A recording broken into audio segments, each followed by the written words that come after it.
Well, I must have bored everybody to death last night, so there's less of you. All right.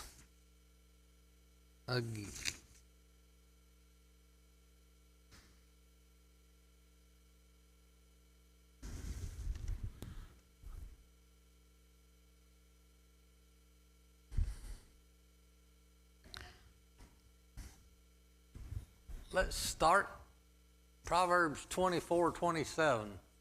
Prepare your work outside. Get everything ready for yourself in the field. And after that, build your house. Basically saying, plan, draw your prints, do everything that you've got to do, measure twice, cut once kind of thing.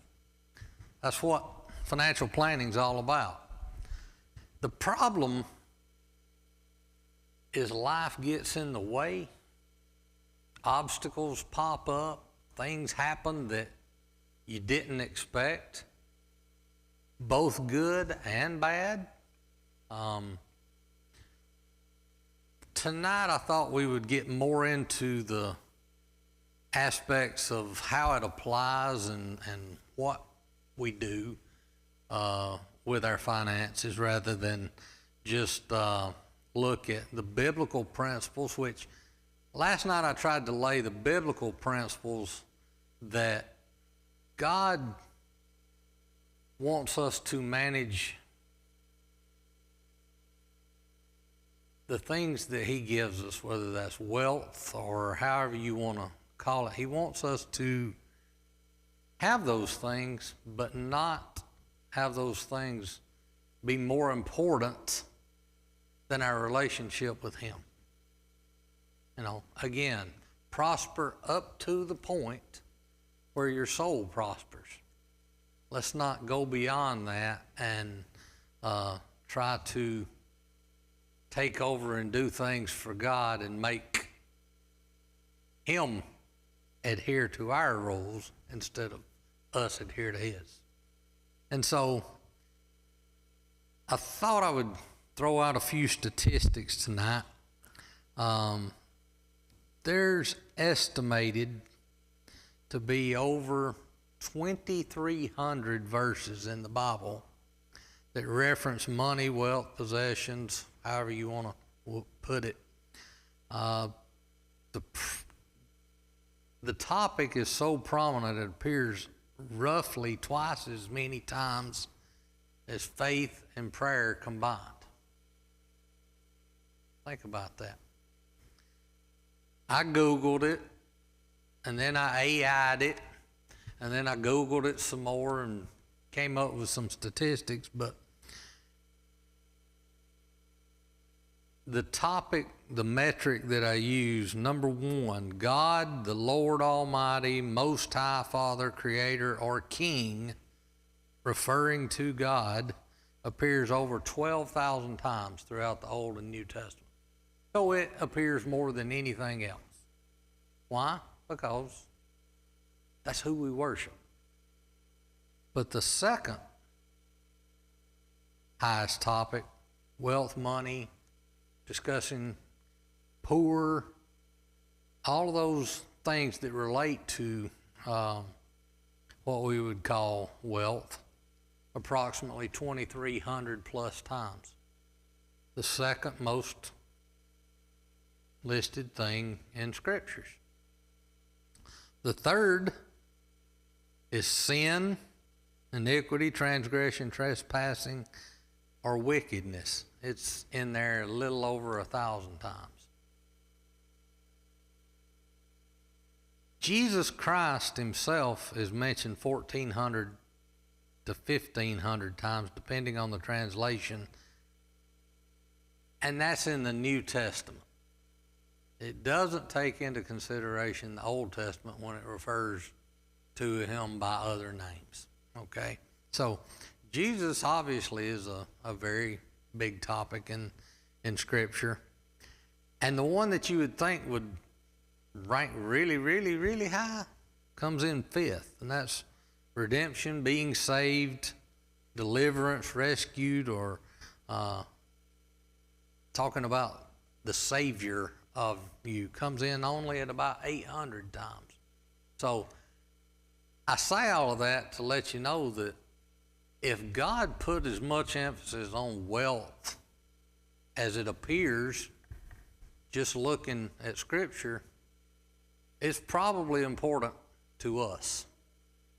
And more important than the thought of just getting wealth for wealth's sake. That's not what God intended, because that's putting your desires above God's desires. And if you can have that healthy relationship with God through your wealth, then I've found out in my life, and as well as many of my clients' lives, you have a healthy relationship with your Father in heaven, and you have a better life than just chasing after material possessions for material possessions' sake. Now, don't get me wrong. I have material possessions. I've been very blessed. But I also try my best to acknowledge where the source of all that comes from. And I know, without a doubt, that I'm blessed beyond recognition because God blesses each one of us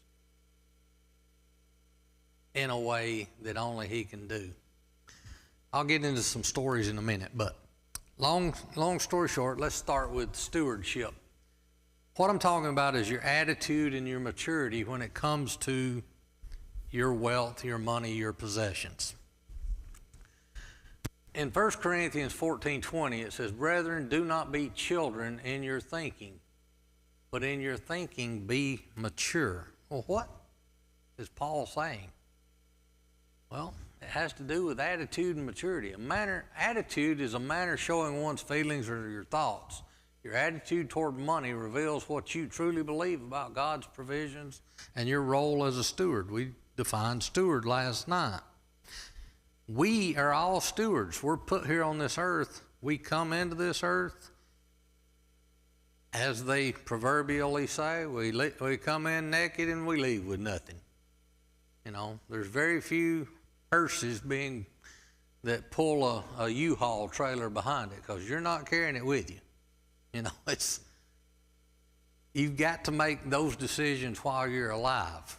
And people all the time will ask me, well, what if especially when we're talking about a planning for once they leave this earth, okay, the estate planning. Well, who do I make my beneficiaries? Well, that's who you want to be your beneficiaries. And you can change beneficiaries until you are no longer breathing. Once you stop breathing, you can't change your beneficiary anymore. It's kind of like your relationship with God. Once you stop breathing, you can't change it. It's a sealed deal. So, goes back to attitude. But in maturity, that means fully developed, perfected, the ability to delay gratification. Financial maturity means choosing tomorrow's freedom over today's impulse. A hallmark of disciplined stewardship. I used the word discipline last night. If you can sum up your relationship with what God wants, it's discipline. He wants you to understand Him, why He put the word out there, and He wants you to follow what He said, which takes discipline. And take discipline in every aspect of your life, especially when it comes to money. In other words, be mature. In your family financial planning,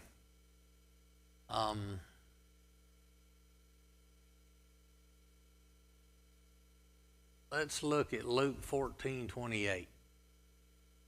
does not sit down first and count the cost, whether he has enough to finish it.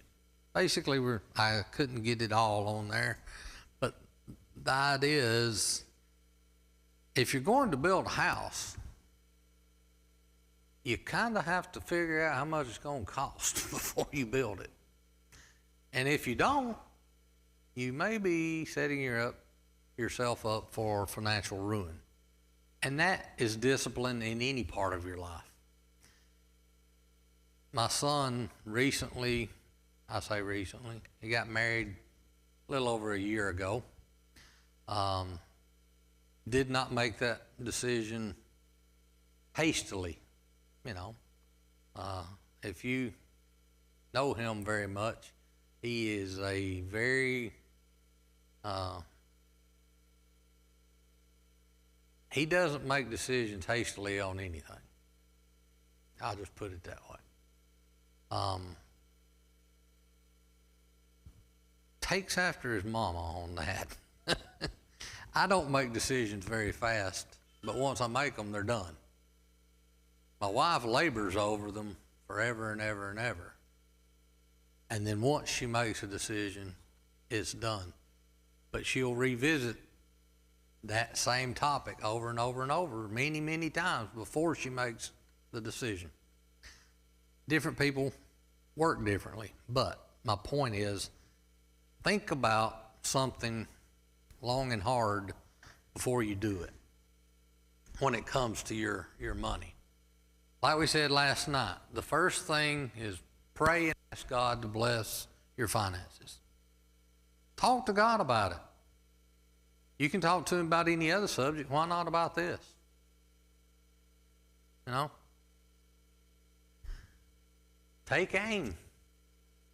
Track your spending for 30 days. Last night we talked about budgeting. What does that mean? Don't write a budget and try to stick to it.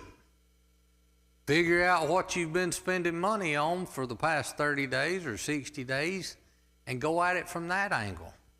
Figure out where you're spending your money and then back up and say, do I really want to spend money on that going forward? Back into a budget that works for you, not the other way around. Problem is, most people know how much they got coming in. They really don't know how much they got going out, other than they can look at their account and figure out, well, it's overdrawn or I got a little bit left. You know, it's that's how they run their budget. I have many, many people over the past 40 years that have come up to me and said, if I could just make a little bit more money, I could save more. No, you can't. You will spend up to whatever it is that you make if that's your way of doing things. I've got a perfect example. Can't say the name, but he was president of one of, not the largest, but a really, really large carpet facility that makes carpet, flooring. And he made approximately $50,000 a month. I'm pretty sure anybody in this room could probably live on $50,000 a month if they've tried hard enough. He couldn't. He was overdrawn every single month. Why?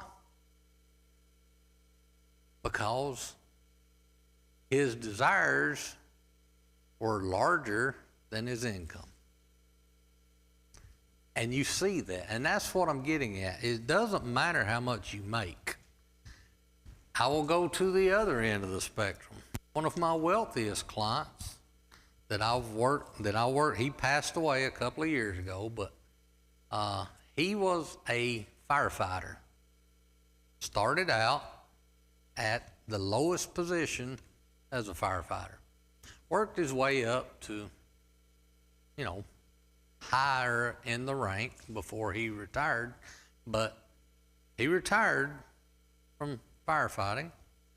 He also, if you know anything about firefighters, you very rarely find one that doesn't work 24 on and 48 off. They'll do something in the other 2 days that, that they're painting or they're plumber or they're a truck driver. There's something. They do something the other days. Oh, he did that same thing.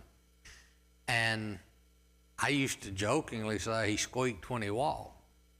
Why? Because he could squeeze, a dime and get a quarter out of it. I mean, he was, that guy. But he died with several $1 million. Never once in his life made more than $50,000. Think about it. Why? Because he, on the opposite end of the carpet executive spent everything that he made plus some. This guy always stayed within his budget and way below budget, probably to the cheap end of things. I'm not suggesting either one of them, but my point is I've seen all of those, in my career. And personality, attitude, maturity all drive those things. So going back to budget, track your spending for at least 30 days. Again, if you're married, make decisions together. Set your goals, prioritize them, write them down. If you don't write them down, you will not remember them. A year from now, you will not remember what your goal was, or your goal will have changed and you will adopt it. Sometimes it's amazing to go back and look and see what you wrote down a year ago or 2 years ago. Actually, my wife and I were cleaning out our upstairs recently, and there was a box with some papers in it from where we had written all our goals down about 35 years ago. Our life is totally different than what we wrote down 35 years ago.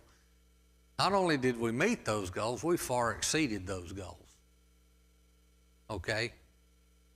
A few of the things we did not do at all because we did not prioritize them. Also, 35 years ago, we had one child. 31 years ago, we had 2 children. In other words, we weren't planning on a second child until we did decide to have a second child. So my point is, your plans will change. Things change in your life. You have to prioritize all those things. Decide the price before you make a big ticket purchase. I'm amazed at people that will go buy a vehicle and they don't have a clue what their payment's going to be, how much the car costs, anything like that. They just go in and they believe pretty much what the salesperson tells them.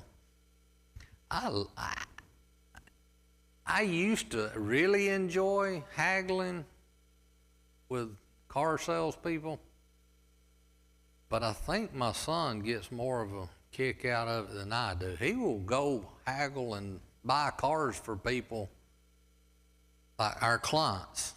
He'll go buy cars for them just because they hate the process so much and he loves it so much.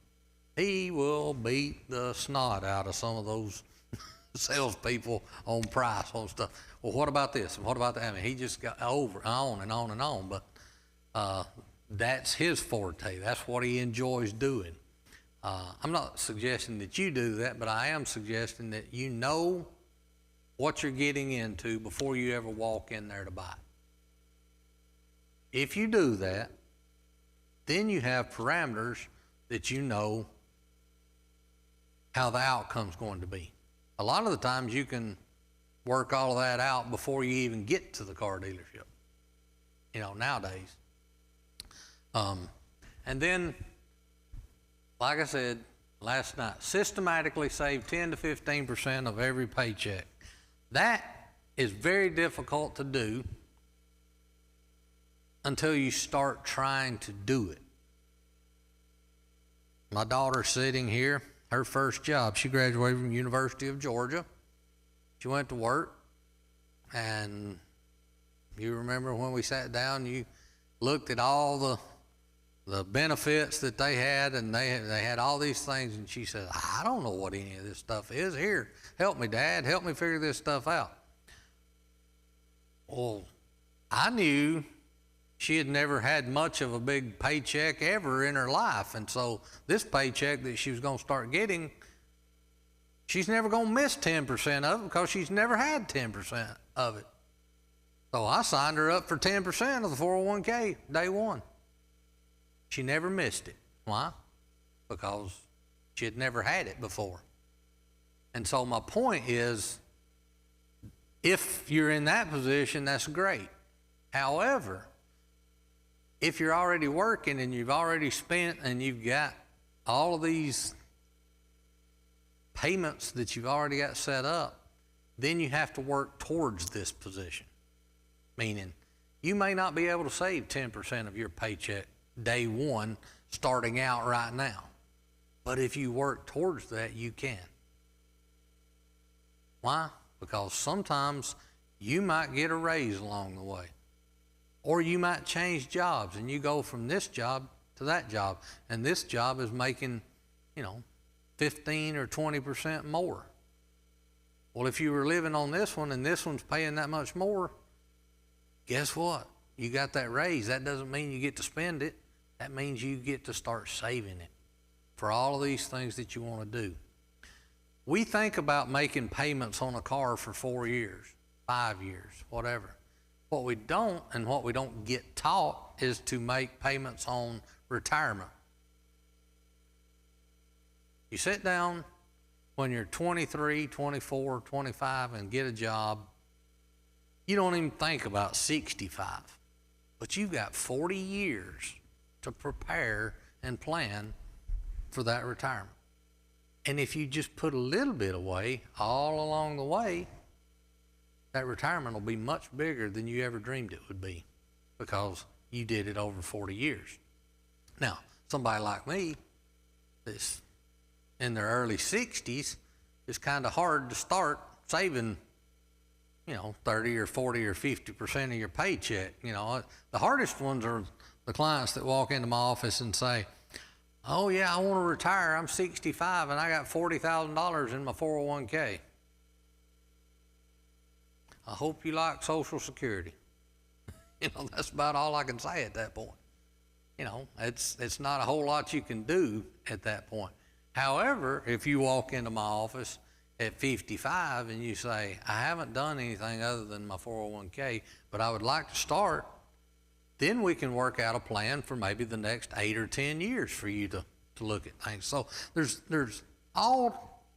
I have had clients that are in their 80s and 90s still saving money. And I question them, why? Because that's their attitude. They've always saved money. They got to save money. They can't stop saving money. So the point being, your attitude, like I said, determines the trajectory. But decide your price before you make big ticket purchases. Now, take control of your cash flow. Proverbs 22:7 says, the rich rules over the poor, and the borrower is servant to the lender. Actually, some versions actually say the borrower is the slave to the lender. That puts it in a little different perspective. However, that being said, direct your cash flow. Know exactly where your money's going. That's what I'm saying. Keep up with it for 30, 60 days, whatever it takes. Write down every dime. I want to know every single dime where it's going. It will surprise you. If you stop by a store and bought some chewing gum, write it down. Keep up with it. You'll be surprised at how much money you spent at Domino's or something like that over a time frame that you just didn't realize you were doing.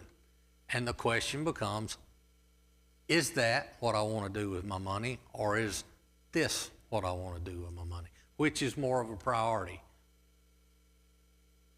Okay? Don't just let it happen. Too many people go through life just letting it happen. Unfortunately, they get to a point in life where their kids need to go to college or want to go to college, and they say, well, good luck, borrow some money, or something like that. There's all kinds of things that they just let happen.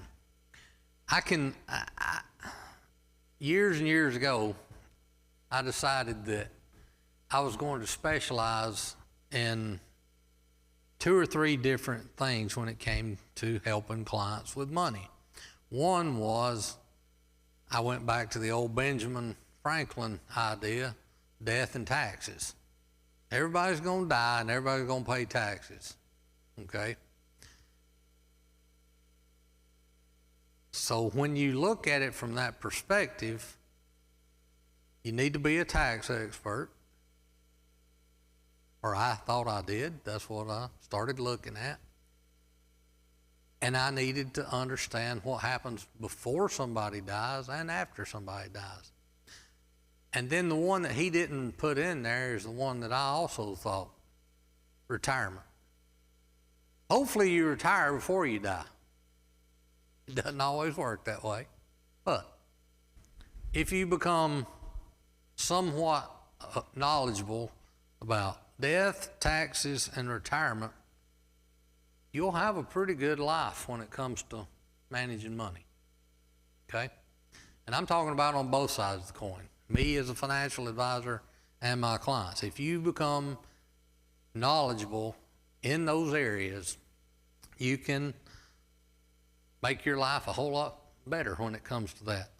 We have many clients that come to us over the years that have tax problems, and it's because they didn't understand, the situation. They just did something. The hardest one to get people to understand is, okay, I'm 65 and I want to pay my house off with my 401k. No, do not do that. You're creating tax issues and all kinds of stuff that you didn't even know you had. And the worst one is when they come in and said, hey, I got this money out of my 401k last year and I paid my house off. I got $300,000 out and I paid my house off, and now I'm ready to. No, you're fixing to owe Uncle Sam a whole bunch of money that you didn't know you owed. So my point is, if you'll take a little time to learn a little bit about taxes, a little bit about retirement, and a little bit about what happens once you leave this earth to your possessions, it'll be very knowledgeable and helpful to you, because it helps you learn how to manage that money along the way until you get to those spots. Okay? So, you can't buy everything you want. That was the problem that I had trying to teach this guy that was a flooring president of a company. He, like I said, he had a $50,000 a month budget, and he probably spent $60,000. And it's like, you can't buy everything you want, buddy. You just can't. Prioritize. Decide what you want, what you like the most, and use that. Never think I deserve it. And this goes back to the biblical principle that the only thing that we really truly deserve, I guess, is death for the sins that we've committed against God. Outside of that, everything else is a blessing. I was reading just last week. I've been trying to read through the Old Testament I'm in Jeremiah, and I was reading last week where God was telling Jeremiah, I control where the beaches are and where the tides go, and they'll never go any higher than I allow them to go. Jeremiah, you tell the people that I control everything. And the problem was the Israelite people didn't believe, didn't worship, didn't put God first. You see that all through the Old Testament. They'll do what God says for a while, and then they don't. They get in trouble. And then they do, they repent and go back, and they get in trouble because they don't do it. And that's the whole Old Testament for 1,000 years. What happened? Guess what? We're the same way. We're people. We do things, and sometimes we get ahead of ourselves. We put the cart before the horse, as they say.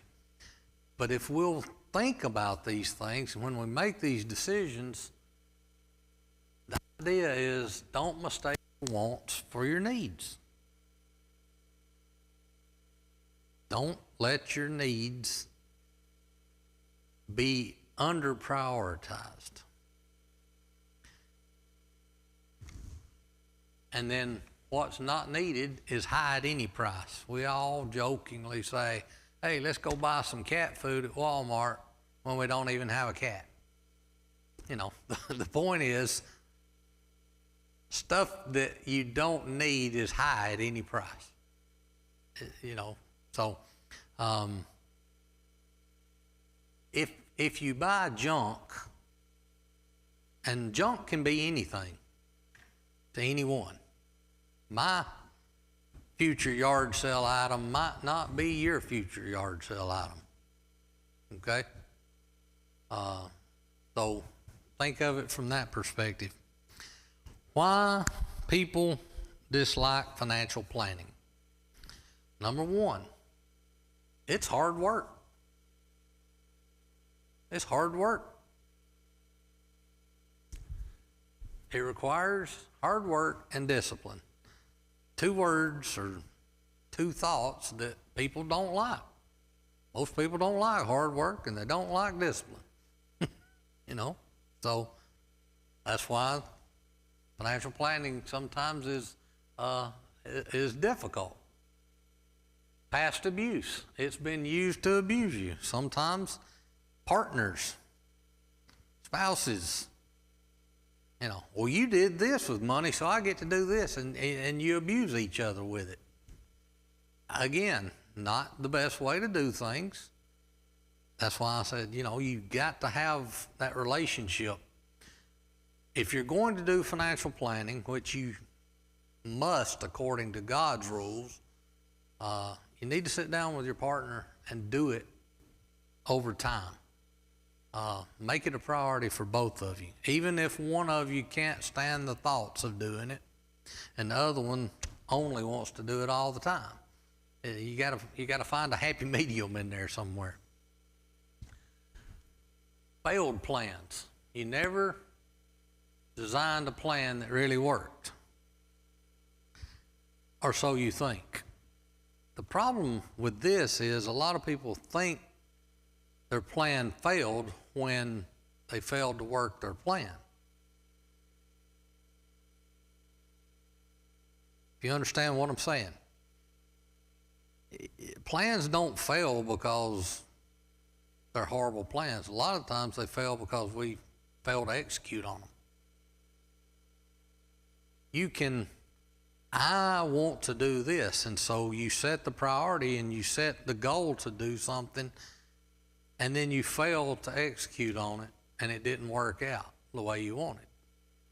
You know, but then again, sometimes the opposite can be true. That's why I've always told clients, it's much easier to make the decision once than it is every month. I'll give you an example. If a client came in and they said, you know, I want to save money for a college education for my child, Okay, well, let's set this much money to go into a mutual fund every month, and we're going to draft it out of your account. That way, all you got to do every month is just know that it's going to be drafted. You made the decision once, and it's an automatic plan set up from then on. You actively have to go stop it to change the plan. That way, it allows you to have less of a failure rate on it. Okay? Very similar to setting up your 401k at work or something like that. You put money into it, you make the decision once. From then, you just have to decide how you want it invested or change the percentage maybe every once in a while or something like that. But the point is, automate things that will make it work for you, not that you have to go make the decision every single month. Because if you have to make the decision, a lot of the times your wants override, well, I can choose to go to the movies and spend $100 this month instead of putting it in my retirement plan. You know, maybe a goofy example, but my point, you get the point. So, and then fear. Paralysis from fear of what you will find. Paralysis from fear of not knowing what to do. Paralysis from fear of being taken advantage of. Paralysis from fear of, I don't know what, but there's always paralysis from analysis, as they say. You know, you can overanalyze stuff. I have many clients that come in that have analyzed stuff up one side and down the other, and they still can't make a decision because they've so much analyzed something that they're paralyzed by it. And sometimes we have to discuss why that. You know, I didn't realize I was going to have to be a psychologist when I got a degree in finance years ago, but it ended up that way. So I'm joking, but one of the things that we have to look at when it comes to our financial planning is debt. Debt planning. The rich and the poor have a common bond. The Lord is the maker of them all. Ever thought about that? The Bible says it. God doesn't make you rich or poor. Your attitude and your discipline towards the Lord probably has a lot to do with it. I'm not saying that's the only thing. God can make or choose to do anything he wants. But if you give him what he desires from you, he will give you what you desire from him. You can't outgive God. I don't know if you've ever read the 3rd chapter of Malachi. The only place in the Bible where God said, test me on it. What's he talking about?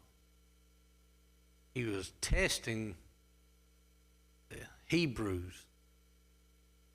Give me what I demand from their earnings. Test me on it. You can't outgive me, he says. Try it. Trust me. Try to outgive me. It's the only place that anything like that you'll ever find in Scripture. But it has to do with giving. And I'm not saying that's the same thing that we do today.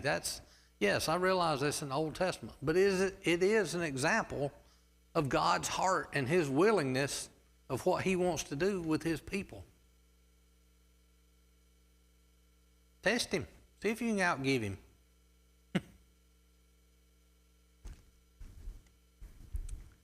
Debt planning. Income needs to be greater than your outgo.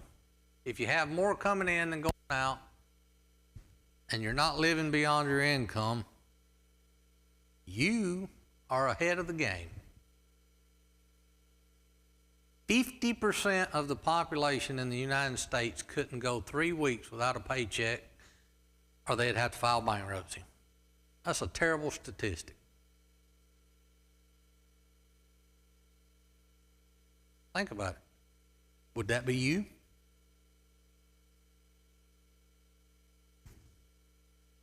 Do you want to be in that side of the statistic? Do you not want to be in that side of the statistic? You have to plan it. I will give you a story from my own personal experience. My wife and I were young. Our daughter wasn't even a year old. We were living with my mother-in-law.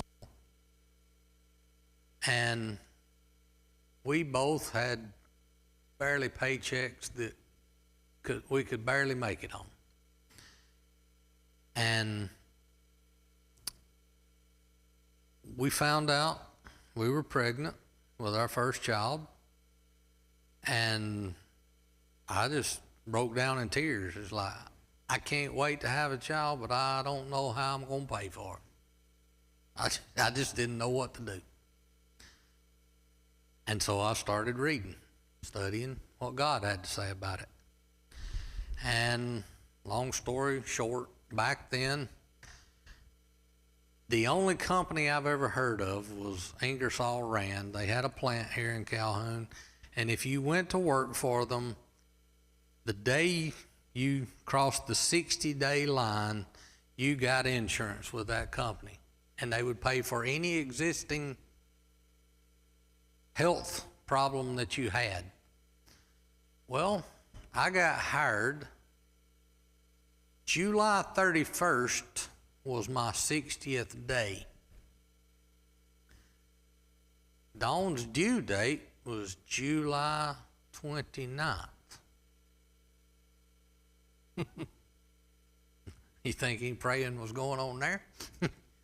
Our daughter was born August 13th. That was a blessing in and of itself. So Ingersoll Rand paid for our daughter to be born through the health insurance. But I also had a mother-in-law that sold insurance. And she had taken out some little emergency type health care plan when Dawn was in college. And it didn't pay for pregnancies or anything like that, but it did pay for surgeries that were emergency. Dawn had to have a cesarean. So that policy paid just like there was no insurance. And the one that I had with Ingersoll Rand paid just like there was no insurance from the other one. So together they paid 80% each. I can quickly do math. That's 160% of what it cost for her to be born. I've never heard of this before or after, but the hospital sent me 60% of the money back, and that's how I bought my first house. Do you think God's hand is in something like that? Absolutely. How? I don't know. I don't know how God works, but I do know that He works. It's amazing at what He does if you'll just honor Him as He asks. So, again, let your income be more than your outgo. Set your debt ceiling. Limit your debts to a fixed percentage of your take-home pay. 60-day rule. Limit your credit card purchases to what can be paid off in 60 days. Avoid impulse buying at all costs. And no credit cards for living expenses. In other words, if you're having to charge your weekly groceries to your credit card because you don't have enough money to pay for them, then there's got to be a give somewhere. You got to figure out how not to. I'm not saying don't charge your stuff on your credit card. I have an American Express card that I charge everything to every month, and at the end of the month, pay for it all at one time. I get the extra points, and I can put it on my frequent flyer miles, and I can fly around wherever with the points. But again, it's not because I can't pay for it. It's just I use it for an easier way to do things. So if you'll do these things in your debt planning, it absolutely helps you to become better in your Christian financial walk with God, helping you with your finances. Now, the question becomes, well, how do I get out of debt? Well, here's the debt snowball. First of all, you prioritize your debts by size, smallest to largest. Then you pay the maximum amount on the smallest, the minimum all the others. In other words, let's say you had 5 credit cards and you've got differing amounts on each one of them, and one of the credit cards has $200 on it and one of them has $4,000 on it. I don't know, just making numbers up. Most people, like I said last night, they want to prioritize the one with the highest interest rate. I say no, prioritize the one with the lowest amount and put everything that you can towards that one, because it gives you the psychological advantage. I just accomplished something. I got that paid off. And then take the money that you spent on that one, or that you paid on that one, and put it towards the next one, along with the minimum payment that you were making on it. And then when you get that one paid off, you roll it to the next one until you get them all paid off and you've accomplished something. And it's amazing how this works. I call it the debt snowball. You keep doing it until they're all gone. But once the smallest one is eliminated, repeat it until you get them all. And this is typically with credit cards and smaller debts and things of that nature. I'm not putting your mortgage in there if you have a mortgage, okay? The mortgage is typically one of the last ones that we pay off for a lot of reasons. But I had a conversation after class last night. Somebody asked me, well, you know, I've been paying on my mortgage 25 years out of 30. Should I go ahead and pay it off? I said, why? You're not paying any interest at this point, hardly. It's just, if you want to pay it off, fine. If you don't, fine. Right now, you're just paying a lot of principal.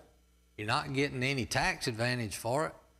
And it would just take a whole lot of money away from you right now that you could continue to save. So, I mean, those are small decisions that you can make at that point. But definitely never, without a lot of consideration and a lot of analysis, take money out of a retirement plan of some kind and pay a house off, because you're switching pre-tax money or after-tax money, and there's a big tax wall right there that will drive a nail through you. It's rough. So, but anyway, you can't serve God and money, Matthew 6:24. It's hard to serve God if you've got just debts on you all the time.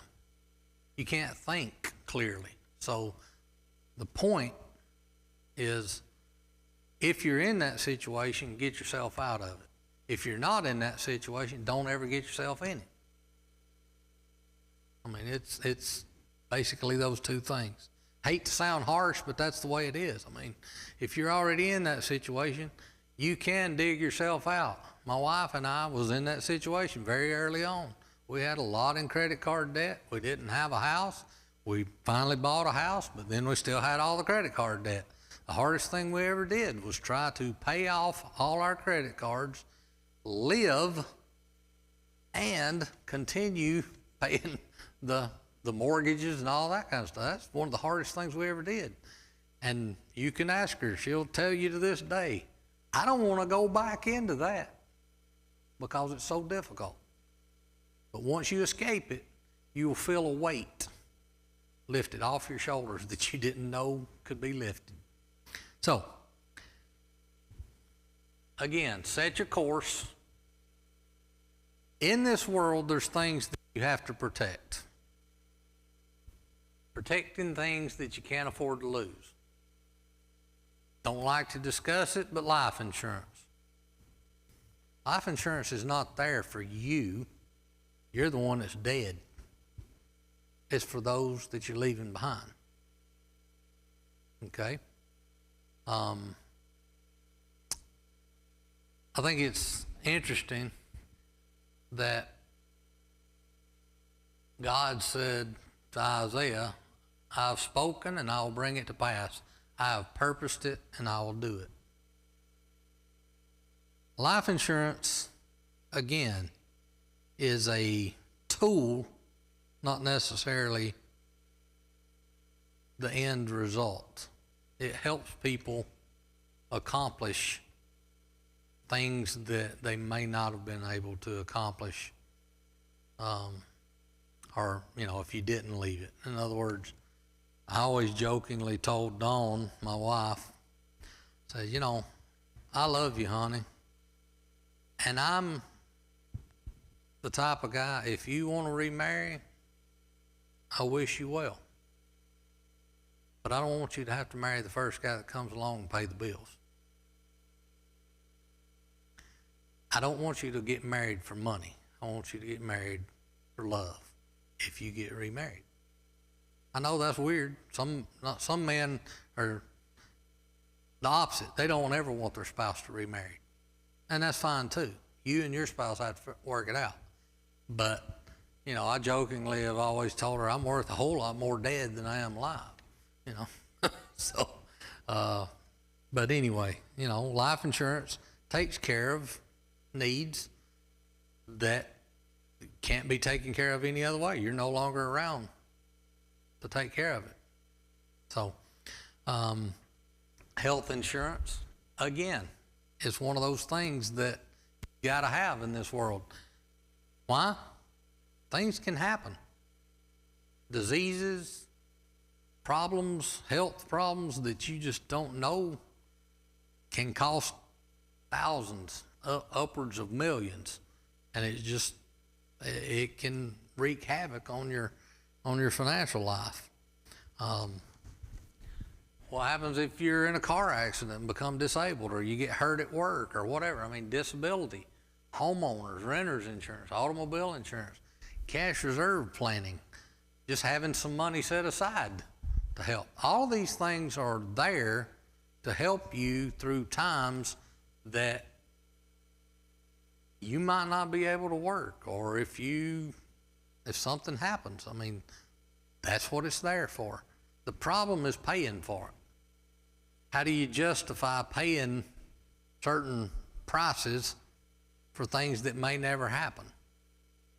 That's where the problem comes in.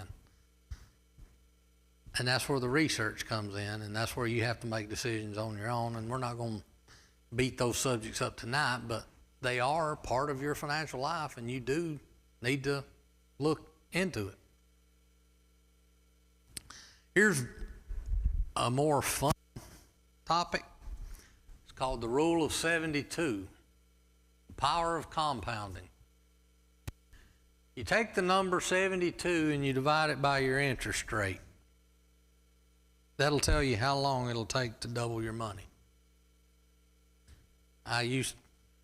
Recently, in the past 5 or 6 years, people come up to me and they'll say, yeah, my money market or my CD at the bank or whatever, just not paying me very much, 1% or whatever. I'll say, take the number 72 and divide your interest rate, and that'll tell you how many years it'll take to double your money. So if you're earning 1% on your money, divide it into 72, how many years is it going to take to double your money? 72. So you probably need to earn more than 1% on your money. Now, the graph, if you earn 4% on your money, it's going to take you 18 years to double your money. If you earn 6%, it'll take 12 years. 8% will take approximately 9 years. 10%, approximately 7.2 years, or about 7 years. And 12% on your money, take you about 6 years to double it.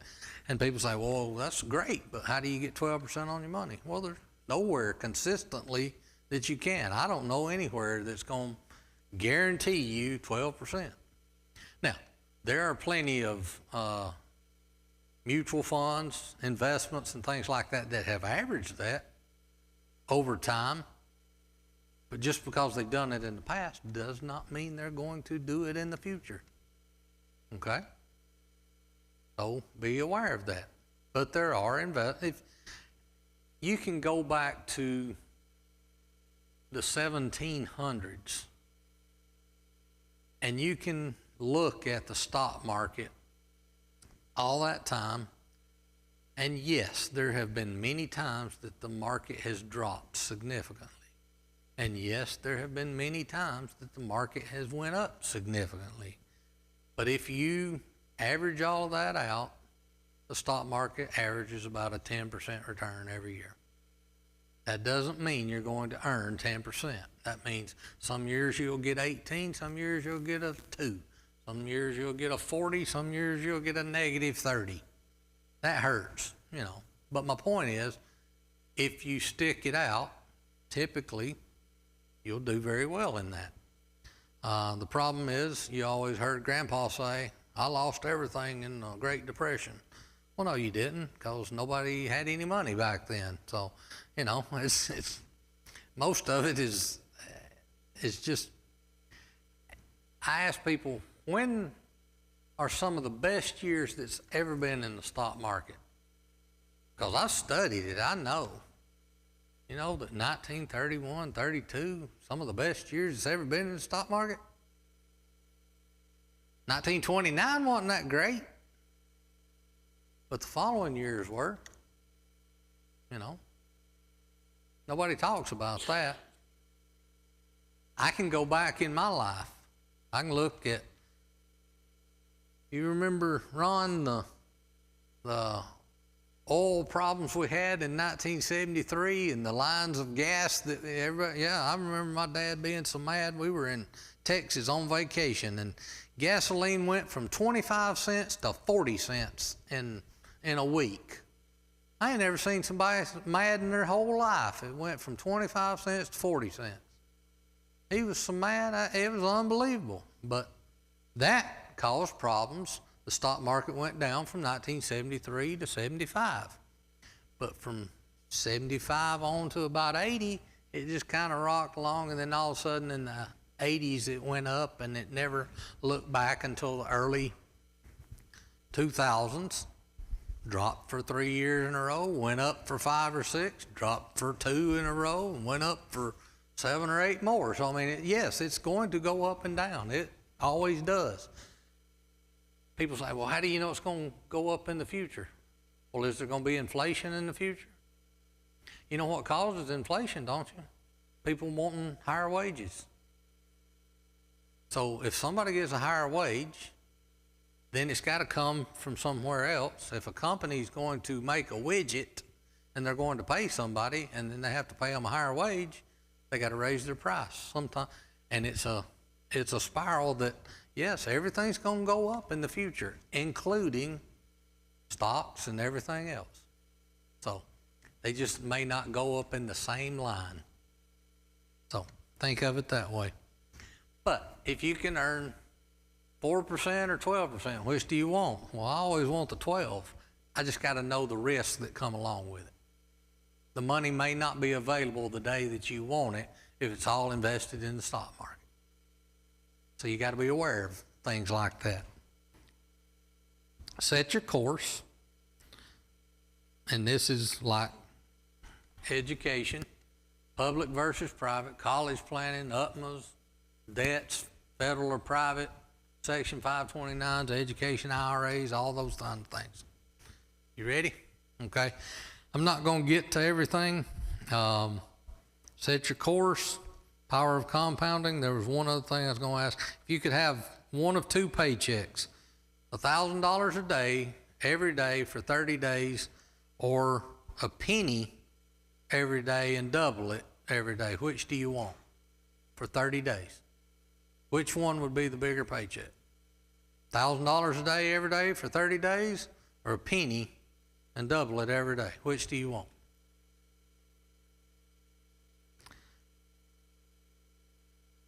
You get $30,000 at the end of 30 days if you take $1,000 a day. You get $10,737,000 if you take a penny a day and double it every day. It's amazing what compounding does.